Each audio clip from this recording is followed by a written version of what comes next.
We're learning that Britain's former top cop and 3 other former senior police officers will not face further investigation in the phone hacking scandal that's gripped the UK and Rupert Murdoch's media empire. Let's get more on that story now from Dan Rivers in London. Dan, at the center of this, at least as far as the men in uniform are concerned, was probably the police commissioner. He's been cleared, I take it, though, with some ambivalence from the commissioners looking into this?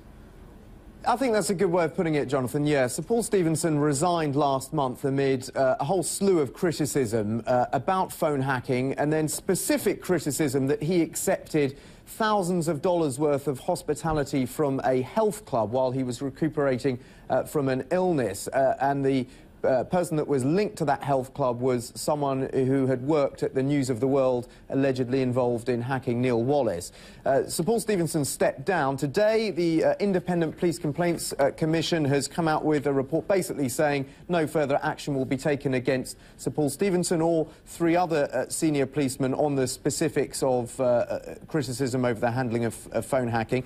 On Sir Paul Stephenson, they say the public will make up its own judgments about whether any senior public official should accept hospitality to this extent from anyone, or indeed about a policy which regards hospitality as acceptable merely because it's disclosed. So they have cleared him of wrongdoing, but basically said the court of public opinion may not be so kind. Now, there are other police officers who have been described as doing other kinds of things. Sir Paul is the highest-ranking officer, or was with the force, but lower-level police officers were accused of taking money, directly taking money to work with journalists and tip them off. Where does this leave those allegations?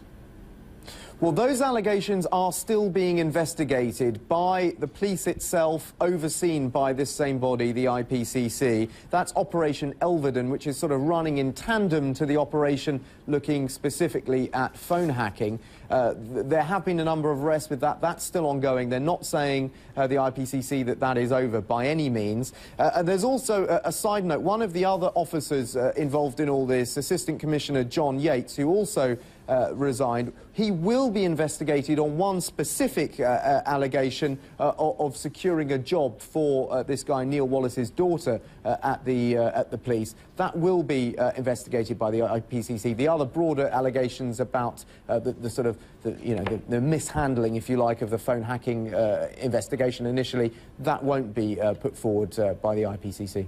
Dan Rivers in London, thanks very much.